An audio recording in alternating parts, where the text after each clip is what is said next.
آیا ما زندانی هستیم؟ آیا ما فریب خورده ایم؟ آیا خدایانی که از دگرگونی و شدن ما هراسانند ما را کنترل کرده‌اند؟ شاید افسانه‌های کهن تنها قصه نباشند. شاید نقشه‌ای به راهی گم شده باشند، راهی که خدایان نمی‌خواستند ما هرگز به آن برسیم.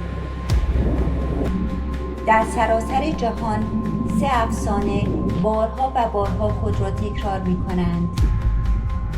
افسانه اول داستان خدایانی است که بر ضد انسان‌ها شوریدند. در سومر انلیل سیلی فرستاد تا انسان‌ها را نابود کند، اما انکی به انسان‌ها هشدار داد تا خود را نجات دهند. در انجیل آدم و حوا از بهشت رانده شدند، نه به خاطر گناهکار بودن، بلکه به دلیل جسارتشان برای دستیابی به آگاهی.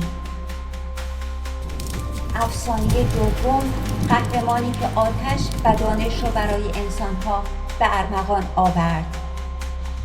پرومته زئوس را به چالش کشید و آتش را از او ربود و برای این تا ابد به زنجیر کشیده شد.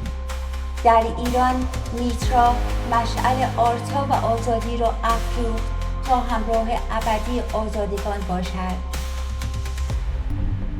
افسانه سوم میوه ممنوعه، آگاهی که همیشه انکار شده.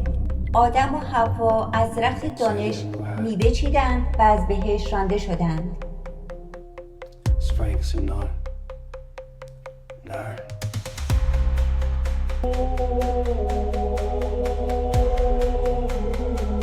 در هند خدایان سوما نوشابه روشنبینی و کشف اسرار را از انسانها پنهان کردند.